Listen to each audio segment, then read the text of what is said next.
You are listening to the Social Hotelier Show, a podcast that inspires hoteliers to create meaningful and memorable experiences for their customers in pursuit of their passion. We share our views and experiences relating to hospitality, technological trends, and also relating to humanity. Here is your host, Sam-Erik Ruttman. Hi everyone, welcome back to the Social Hotelier podcast with me, Sam-Erik Ruttman. We have some incredible guest speakers lined up for you, including Jayant Kolla, who has published the latest book on artificial intelligence, AI Rising, India's Artificial Intelligence Growth Story. So you're not going to want to miss this one. But today we have a fantastic show. We will talk about hotel branding, and we have a very special guest who will introduce us to the processes and the challenges when you're creating a hotel brand for a company. And I was really thinking about, well, what would be the nice title for this episode? And so I contacted my Claude, who is my artificial intelligence assistant. I said, well, Claude, I shared a little bit of the script of my episode and asked Claude, well, can you give me a nice title for this? And so Claude wrote after 15 seconds, From Vision to Reality, Unraveling the Journey of Hospitality Brand Creation. So I couldn't come up that with myself. So that was AI. But anyway, let's start now with the show. And I'd like to welcome a dear friend. Welcome, Marc. Thanks for joining us today. Thank you, Sam. Thank you for inviting me to this session. Really look forward to exchanging with you and sharing some of my experiences. So let's get started. First of all, the audience would like to know a little bit about your background. So could you share and speak about the journey you have had that led you to what you're doing these days of creating branding for hotel companies? Thank you. I mean, obviously, it's a long story. I'll try to keep it as short as possible. I decided very early on in my life that I wanted to be in the hotel business. I like to travel. I like people, and I must admit, I like good food too. And I like to serve. You know, some people like to serve, some don't. And that's what I liked. I started traveling immediately. I started in Kuwait, met my wife there actually. Got married in Benin, in Africa, went back to Europe, and eventually ended up in Asia. And did a normal hospitality career, moving on through food and beverage, eventually becoming a general manager. And I ended up in Dubai, and that's where a kind of a change in my career came when I got a phone call from Imar Hospitality, actually Imar Properties. And they said, would you like to join us and create a hospitality division? And that was an incredible challenge. And we'll talk about it later in this conversation. I then moved back to Asia and joined the Kui family to create another brand for them. And finally came back again to Dubai, joined Jumeirah, and also created another hotel brand for Jumeirah. I'm now in Riyadh. I'm working for PIF on a very confidential hospitality project, and hopefully I can divulge some of the details in a couple of months. But great to be here. Oh, that's a fantastic career. I have to say I envy you, because I always admired about the brand creation, and I always wondered what is all the work that goes into creating a brand. And I think that's an interesting topic that we can talk about. But maybe we can start what is your definition about brand? How do you see a definition? What is it all about? Maybe that's kind of the starting point on about branding. Yeah, I actually, I have my own definition, but I did like you, I looked at, I didn't check with ChatGPT, but I looked at the history of brands, and it seems that, it started early on and was, it came from a torch from a light, so it's really, and that's the definition of brand. For me, is really created over time. A brand is not created immediately when you launch it, but it's really created through all the interaction of customers with your product, whatever it is. It could be, whatever, a car or a computer, or in our case, a hotel. So the brand is really created over time through all the interaction, through the look and feel, the service levels, the impression that you give to your customers, etc. So through every interaction, the brand creates value or increases in value, or sometimes also diminishes in value. So that would be my definition of a brand. Well, that's a great definition, because some people talk about that you create in a very fast pace a brand, but what you're rightly saying, that it develops over time, and also it can change over time and can diminish, it can improve. So that's a very interesting, because that kind of also explains why certain brands are forgotten over time. That has been at one time some great brands, and then you don't hear anything from them. So yeah, that's I agree with you there. Yeah. I mean, I'm sure. Sorry to interrupt, but you remember when One and Only was created, right? So honestly, I didn't think much about One and Only. What kind of name is that, right? So I couldn't relate to the name, but now it's an established brand and very well regarded. And I myself stayed in a couple of One and Onlys, and it's a wonderful brand that has developed over time because they were delivering on the brand promise to a certain extent, over delivering on the brand promise. So. And you're right, some of the brands have disappeared. So Kodak, as an example, a good example, just disappeared. Yeah. Or the good old Nokia. Talking about Finland, right? So it's still around a little bit, but it's not the market leader anymore for many different reasons. Yeah, that's what happens in this world where the technology changes. There's a generation shift, and the company is not able to keep up what the new demands and the expectations are of the customer. They take the customers for granted, which you never can. Yeah. No, absolutely. Good. So maybe we can dive a little bit more into the process of creating a hotel brand. Maybe just call it a roadmap, if you will, or how does it look like when you obviously are having a team of people that you work with, and how has it worked for you, and how have you, and maybe you can just describe a little bit about that process.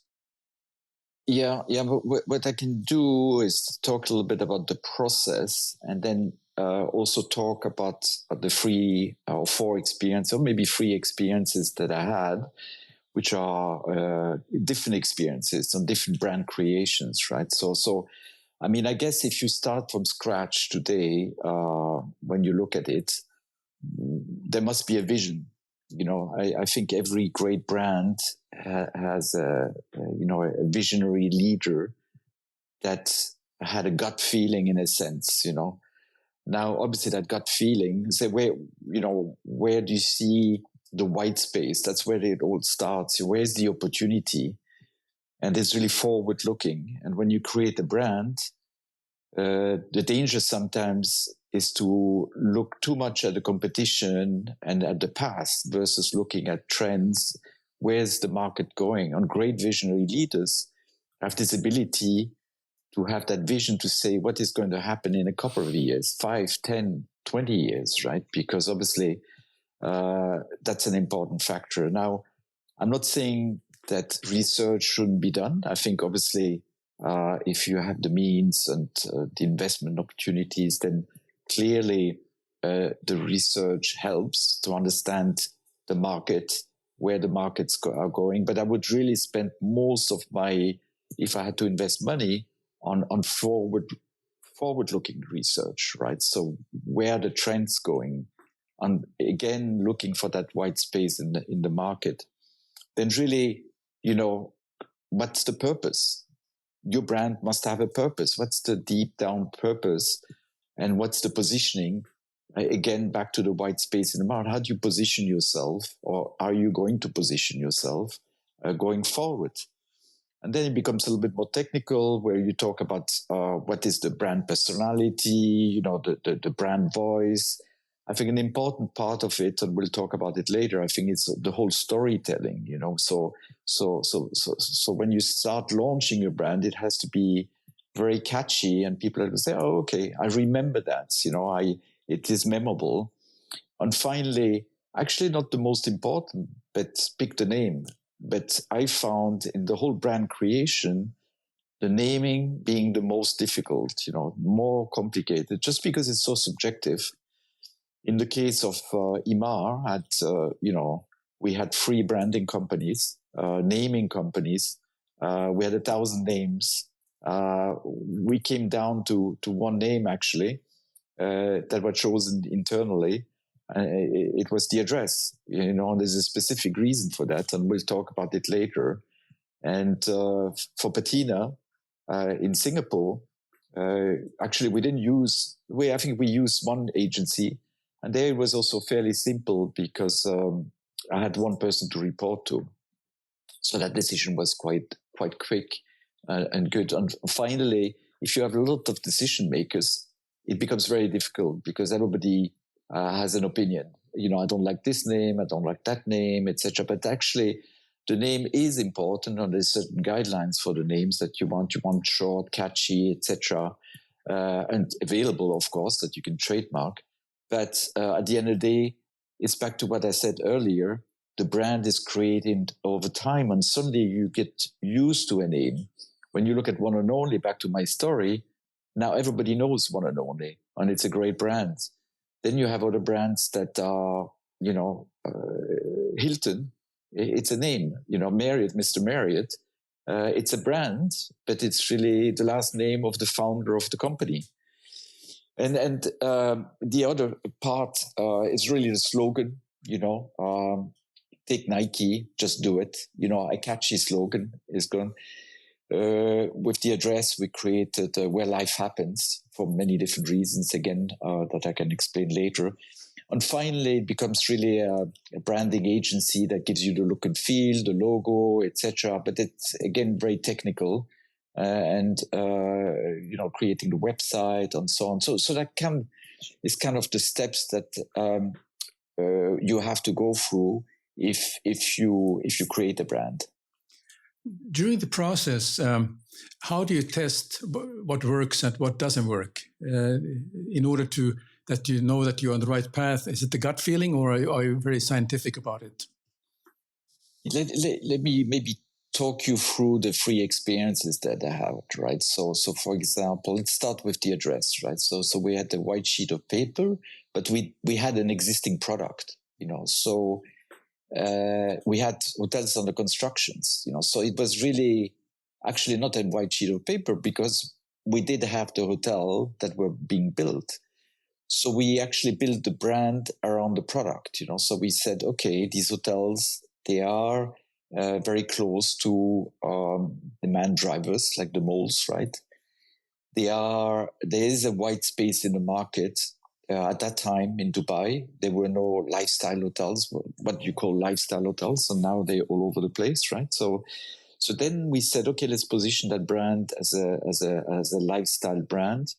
On how you define that would be a whole other podcast, obviously.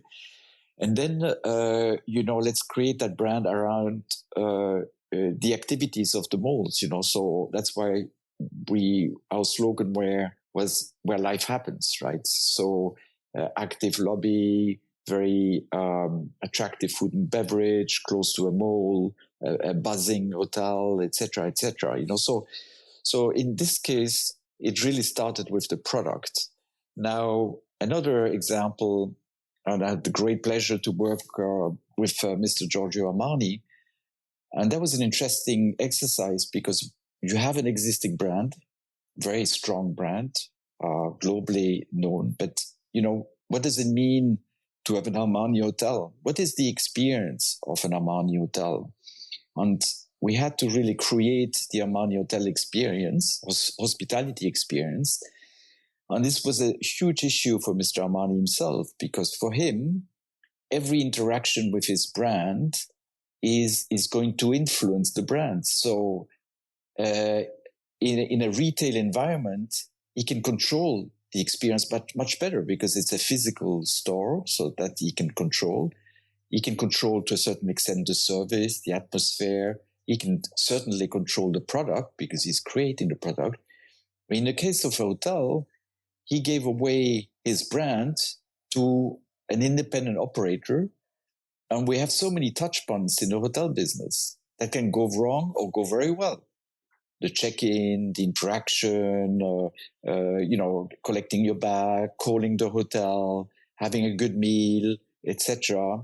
So that was really a huge, very, very complicated, and he felt really very insecure at the beginning when we opened the hotel. Afterwards, obviously, we delivered on the service, etc. He was very pleased, etc. And I want to give you a little anecdote with Mr. Armani, if you don't mind. So I guess we're drifting a little bit, but I think that's the whole purpose of a podcast like this. When Mr. Armani came for the opening of the hotel, we gave strict direction to all our colleagues. Don't approach Mr. Armani. Don't do selfies. Be very careful. He wants to be very private, etc. And when he arrived, it was completely different. He was the first one to take selfies, to do group pictures with the staff, or with our colleagues. And it was a wonderful experience. And then I said to him, "Oh, Mr. Armani, I think this is so great that you're so approachable." And he told me, "Look, Marc, I represent the brand. This is my name. So if I am not approachable, if I am not perceived as being approachable, that means my brand is not approachable." And that was a great experience to me. And that talks about, every contact with the brand, you think, this is a great brand, this is a brand for me, or this is not a good brand for me. I'll tell you another brand in the fashion industry, and then you can jump in. One quick question, 1 second. For me, Tom Ford, fantastic brand. But honestly, it's not a brand for me, because if I go to a Tom Ford store, I don't feel comfortable. I don't feel welcome. I feel I don't belong there. It's obviously very expensive, but I think I potentially could afford to buy a pair of shoes there. But I don't feel that brand is right for me. So I think that's my little anecdote. I think you wanted to say something, Sam? Well, I think it's a great testament about a personality who has a name on the brand, because it's so easy to identify with Mr. Armani when you see him, that he is in a very approachable way, rather than being distant. There are many fashion designers who are less approachable. They want to just create their fashion and be seen on the catwalk to bow, and then they will not be around anymore.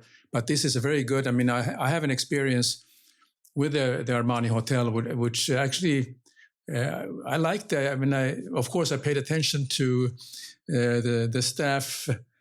Employee fashion, or whatever it's called these days, or uniform, but of course they were very fashionable, and also the various offerings.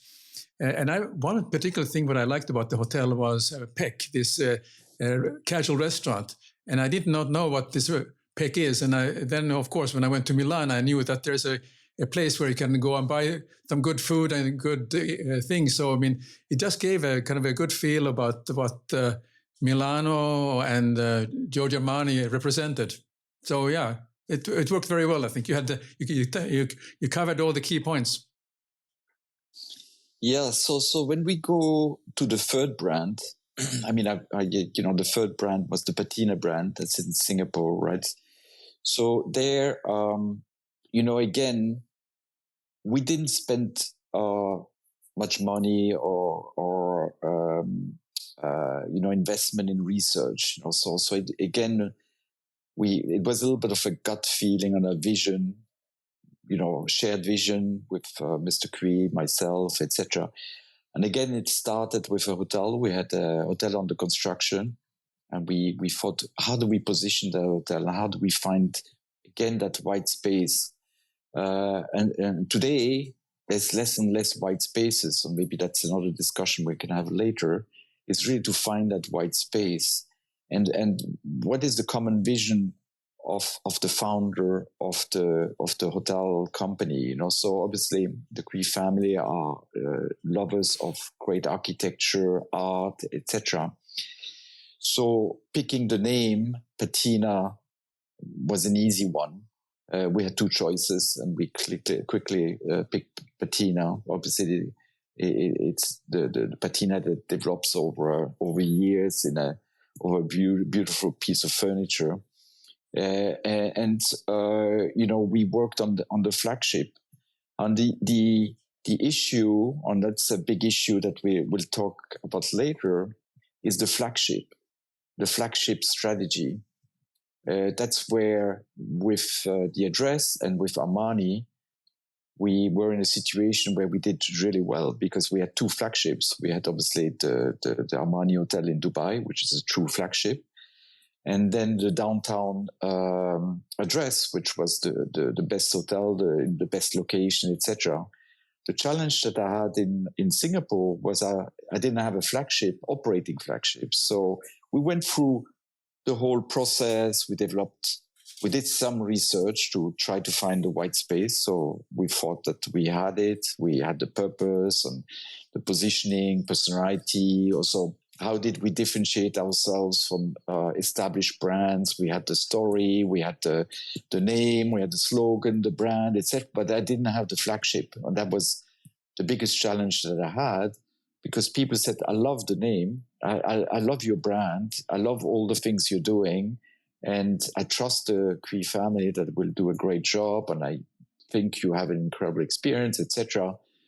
But I'd like to get the look and feel. I'd like to stay in that hotel to see if it's the right hotel for me going forward. So I call that the flagship strategy, the first flagship, which will create the brand. And when you look at all the great brands, you take Raffles. Raffles started in Singapore. Everybody associates themselves to Raffles. You have Waldorf Astoria, clearly, St. Regis, etc. So all these great brands had a flagship, and I think that's an important lesson learned looking backwards. That really slowed down the development of that brand, and it's only recently that the first Patina opened in the Maldives, very successful, I believe. Yeah. It's interesting, this flagship strategy that you talk about is that if we take a brand that is very well known in, let's say, out of New York, a very classic hotel in New York that you hear about them, you read about them, but when you stay in the same branded hotel in a different location, what are the key things that one should feel when you go there? Because the name is one thing, but how can one relate to the brand in New York when you're staying, let's say, in Dubai or in Bangkok, for instance? Yeah. I mean, this is a very good question, a good point.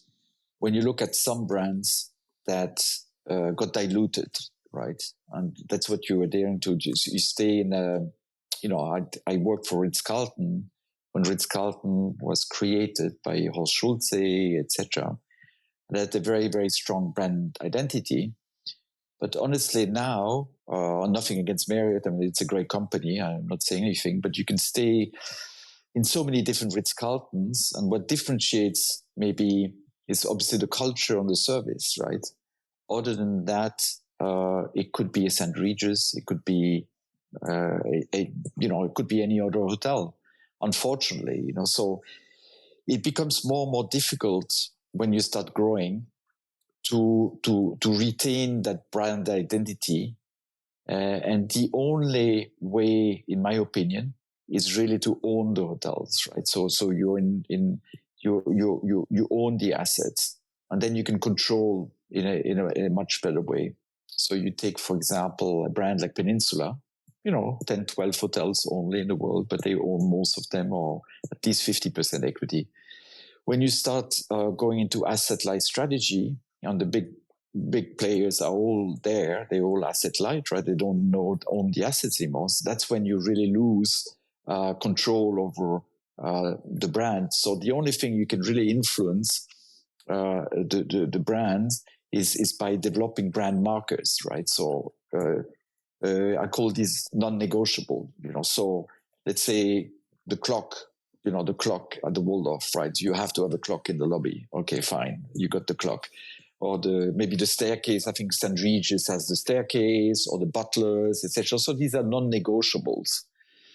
But again, if you don't own the hotels, you have less and less influence, right? And some brands have done a great job at retaining their identity.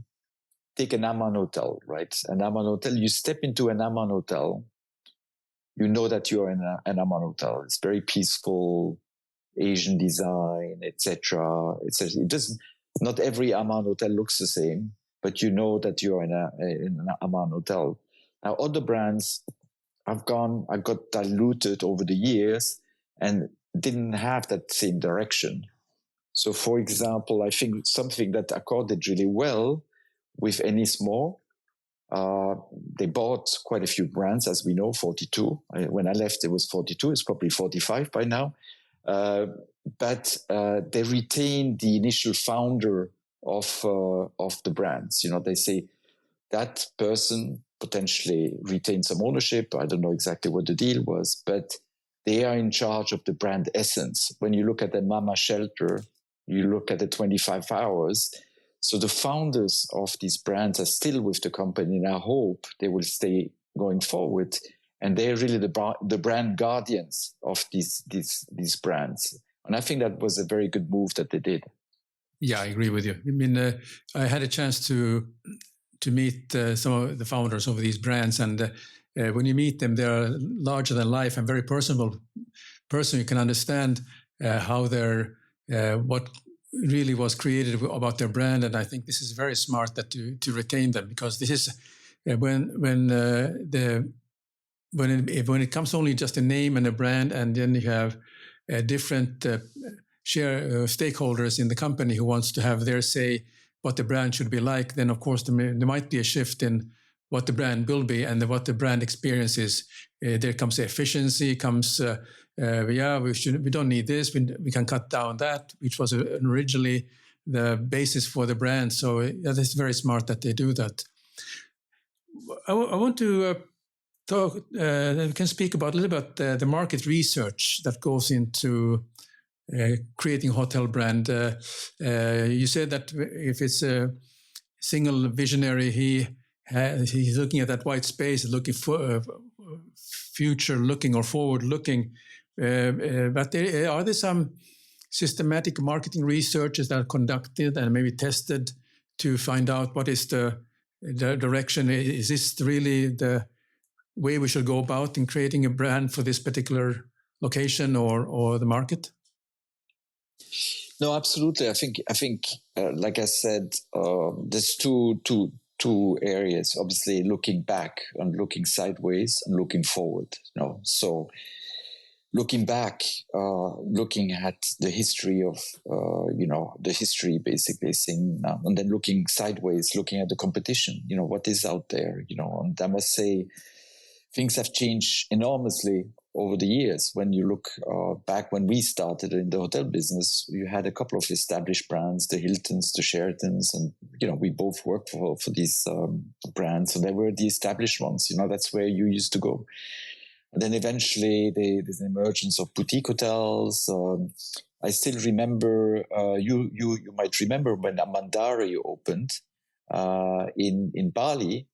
I took my family there. I knew the GM or developer, and he invited me to come over. So I said, oh, wow, this is great. I go there. I went with Rima, my daughter, Stephanie, and I couldn't believe I had my own plunge pool. I said, this is like incredible, right? I have never seen this before, that you have a villa and on top of it, you have a plunge pool. Now, today you go to the Maldives, the Holiday Inn in the Maldives has a plunge pool. So how do you differentiate yourself?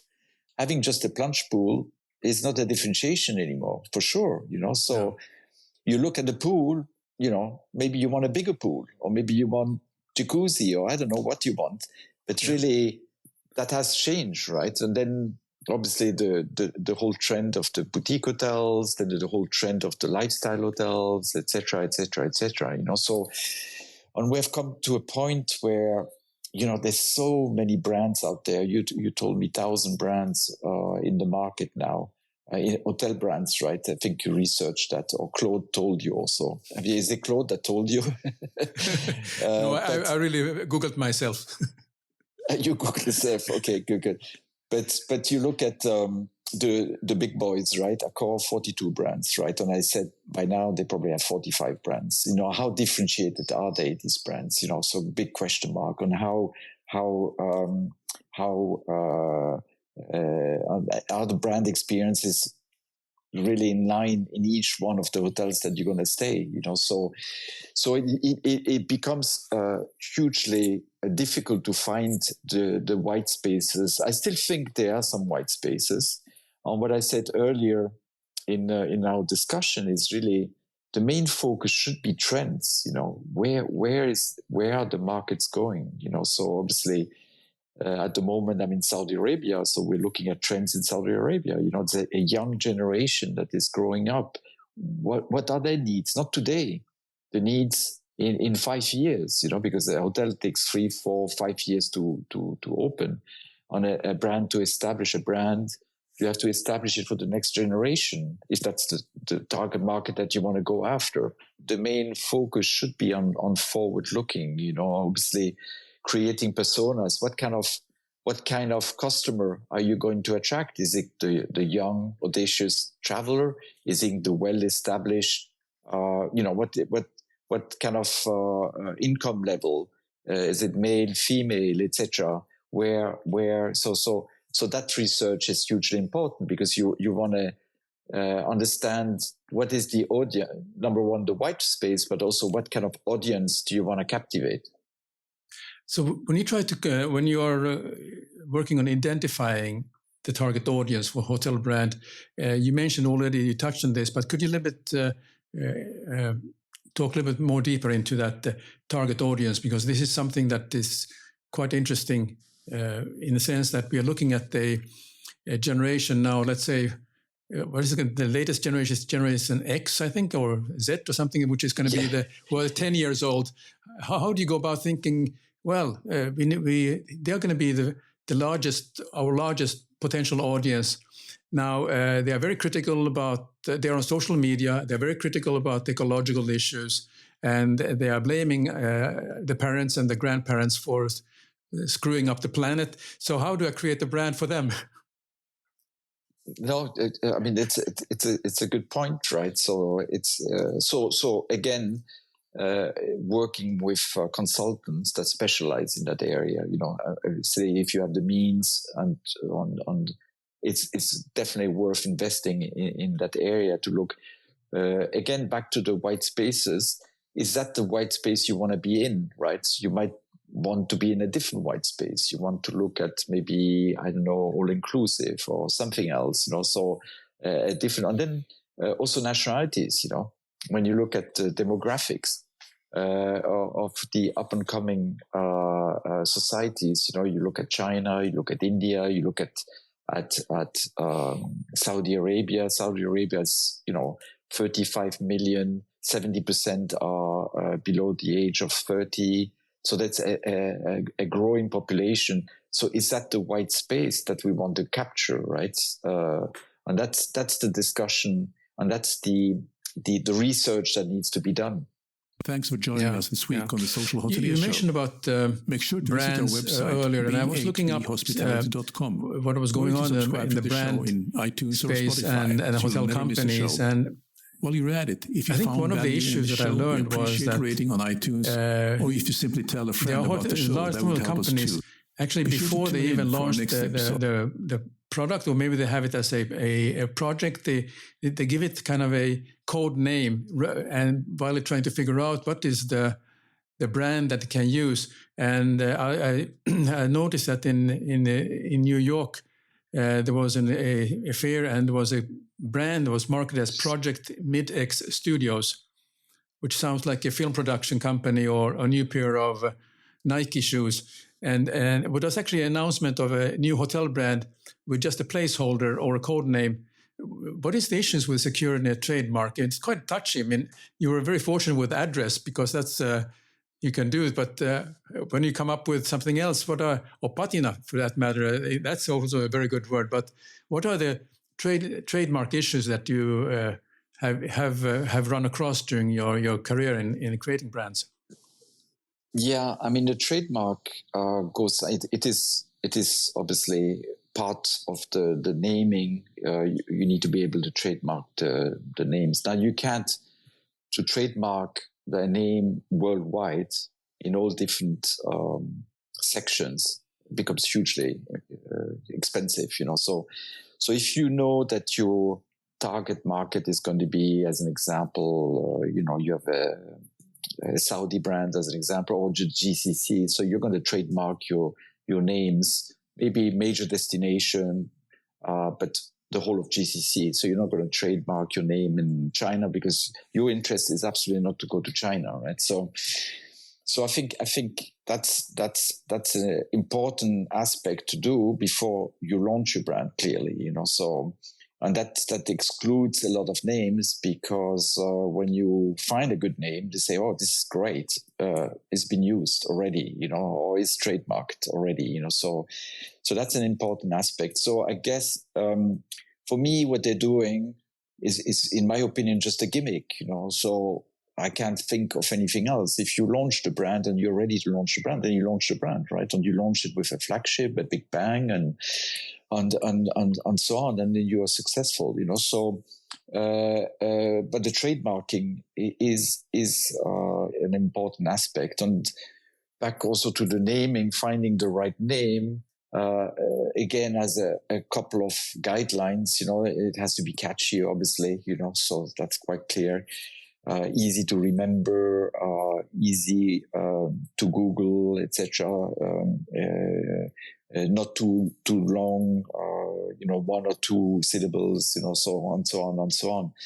And again, the names that they develop over time, and they become great names. If your product or if your hotel is a great hotel, and you have found your niche. Yeah. Let's talk a little bit about what role does storytelling play in creating a hotel brand. I'm sure you have some ideas to share about that, the storytelling, and maybe some anecdotes also. Yeah, I think storytelling is huge, right? Because everybody remembers a story.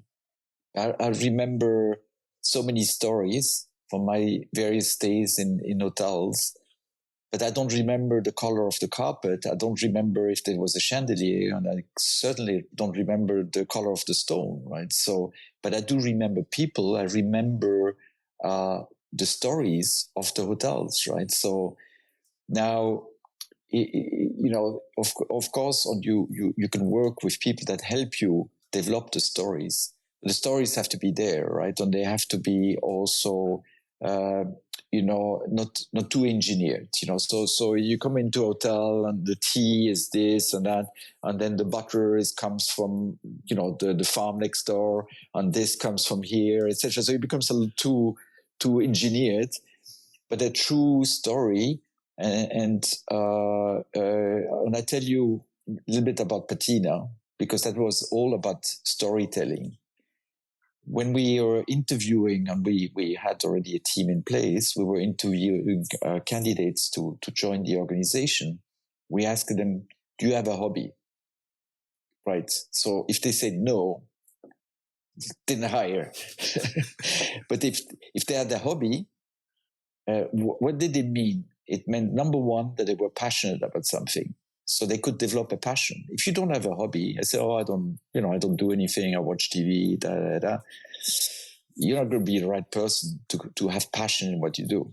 The second thing is, if it's an interesting hobby, then it's a great storytelling. So, for example, in Singapore, my old story was always Johnny in the laundry. He's very passionate about Tai Chi, right? Tai Chi. And if a customer comes and he said, by the way, Tai Chi, I heard about Tai Chi. I said, wait, we have an expert is Johnny in the laundry. I call Johnny. Johnny comes and interacts with the customer and is passionate about Tai Chi. And he tells him, by the way, if tomorrow morning at 5 o'clock in the morning or 6 o'clock, you want to come to the national park, my grandfather is teaching a Tai Chi session every morning at 5 o'clock. Customer goes with Johnny to the park, has the most incredible experience.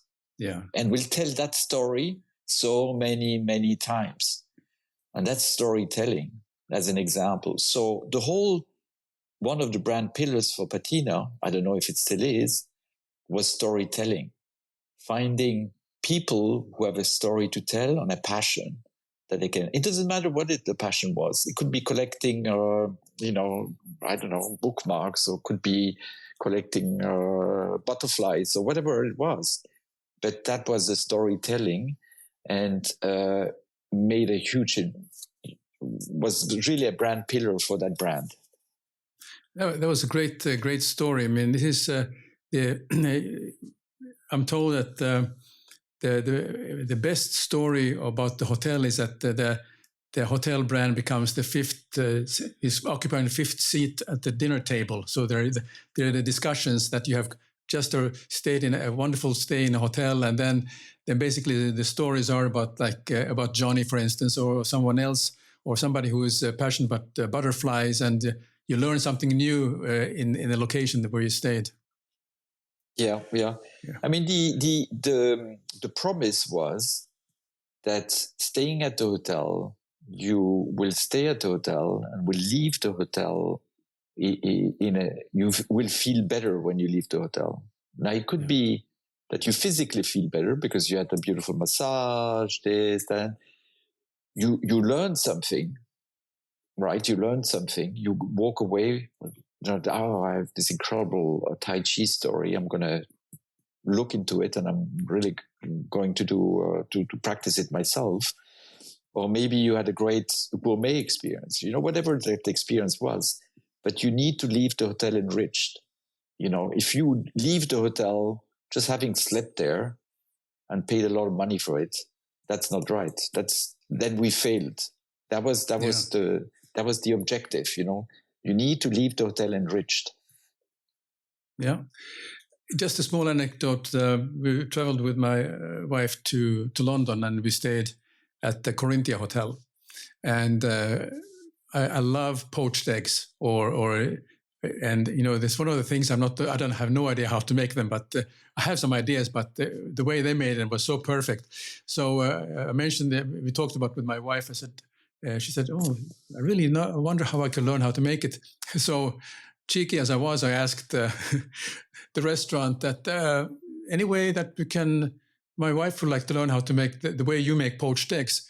Okay, not a problem. The next morning we were invited to the restaurant, and I met the breakfast cook who is the expert in this, and we learned how to make the best eggs Benedict and poached egg. And if you ask me how does the carpet look like in the Corinthia Hotel, no idea, but the poached egg was really the thing that I still remember, and I would go back for it because of that. Yeah. And how many times did you tell that story? How many times did you tell it? You probably told to many people.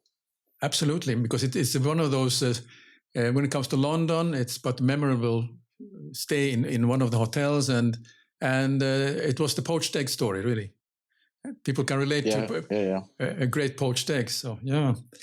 Well, Marc, some great discussions here about branding, but I have just two more questions for you before we wrap up. And one question I like to ask all my guests, and besides what we talked about, what are some other trends that you see happening, or trends happening in the hospitality branding that hoteliers should take note of? You touched on many things, but there's some particular thing that you still like to mention about that. Yeah, I think I think people are taking shortcuts with the branding. Sometimes, they go straight into branding agency, give me a logo, give me this, and then they work kind of backwards and don't put enough emphasis on delivering, on the over-delivering on the brand promise, right? So how do you do that? And the importance of culture, the culture, what kind of culture are you going to create? And that was my experience, obviously, with Ritz-Carlton, how important that culture is. You know, we both worked with Hyatt, and a great company, but unwritten culture. I don't know if you remember, there was not really a written culture. It was kind of, we all kind of were working the same way, hands-on, nice to each other, you know, work hard, play hard, all that good stuff. But that was kind of, that's how I described that culture, right? We had with Hyatt. Ritz-Carlton was really, really descriptive, etc. And I think the culture is hugely important, and the culture cannot be created by a branding agency. I recently did a project, and I said, okay, let's talk about the culture. Yeah, but we got the culture. Our agency in London did the culture. I said, guys, this is not how it works.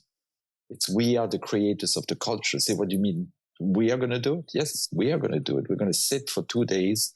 What kind of company do you want to create? What kind of culture do you want to create? And how are we going to make sure that we do it? And the same thing was about the employee promise and so on. I said, forget, it's nice work, but the agency will do, they should take care of the website, the look and feel, etc., the brochures and whatever it is. But the culture comes from within. We have to create that culture. We have to make sure it's lived every day. Well, that's where Ritz-Carlton was so successful in really making sure that you walk the talk. Small anecdote. I know we're running out of time, but that's a good one. No, there's plenty of time. Okay. I worked with Hyatt right in Singapore, you know, great. And finally I got approached by Ritz-Carlton, and they told me all about this culture and the blue glass and the blue and ladies and gentlemen, serving ladies and gentlemen. And I said, look, okay, I'm going to join them, but I know how to run hotels. You know, I've done all that, you know, and this is typical American, you know, brainwashing, etc. So you know, I looked at it. It's all about respect and looking after people, looking after your colleagues. So, you know, there was nothing that I thought I couldn't believe in, right?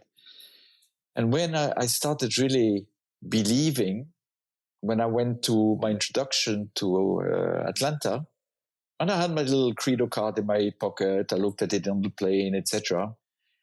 And suddenly I go to what they call a lineup, and I see Horst Schulze, the founder of Ritz-Carlton, everybody lined up, all their executive team, myself included, and he was quizzing everybody on the culture and say, okay, what's brand pillar number 1? You know, John, tell me now, and give me an example. They say, I better learn this. I better quickly learn, because I mean, I don't know it by heart, you know. So I was kind of sweating. It says, if he asks me a question, I'm not going to know the answer. That's when I truly became a believer, because I said, look, if the chairman, if the CEO of the company takes it so seriously, then it has to. And then I became a believer. I went back, I lined up my kids.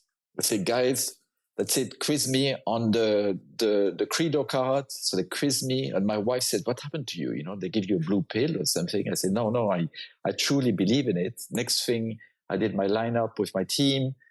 And then I went out and did some speeches, etc. about Ritz-Carlton. What was it? It was created by a small group and lived every single day. Yeah. I had the pleasure of working. I had some colleagues who had coming from Ritz-Carlton, and really that kind of culture rubbed off on the kind of work we were doing. I remember in one lineup there was a discussion about asking. It was a staff who were lined up, and there was a. From housekeeping, they were called roommates at the time. So they asked. She was asked, "Well, what is your responsibility? What do you do here?" Well, I'm cleaning rooms. No, you are here to create experiences. You know, that was sort of attitude to that. It's not that physical of cleaning the room wasn't one thing, but actually creating the experience for the guest was what really was the what everybody was talking about. So yeah, that's how I remember. Yeah, I mean, that's the purpose. That's the purpose, right? I mean, if you come to work just to clean a room, you're not going to create special memories, right? But you can. You have that influence. Yeah, and everyone has the influence, right? So good. All right, Marc. My final question is that if people like to connect with you, where can they reach you on any of the public networks, so you can maybe start a discussion with them and maybe answer some questions? Sure.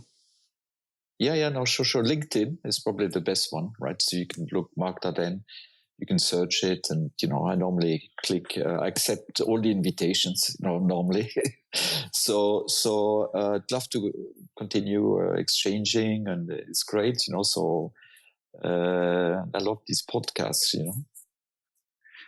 Very good, Marc. Well, thank you very much I appreciate you joining today's episode, and I certainly learned a lot myself about branding. So, but now for all the viewers and listeners, stay tuned for the next episode, because we will continue with Marc. We will talk about something more, kind of about what we have done in our past, and share some anecdotes. So I hope to look forward to welcoming you again to the next episode. Thanks for joining us this week on the Social Hotelier Show. Make sure to visit our website, b8bhospitality.com, where you can subscribe to the show in iTunes or Spotify, so you'll never miss a show. While you're at it, if you found value in the show, we appreciate a rating on iTunes, or if you simply tell a friend about the show, that would help us too. Be sure to tune in for our next episode.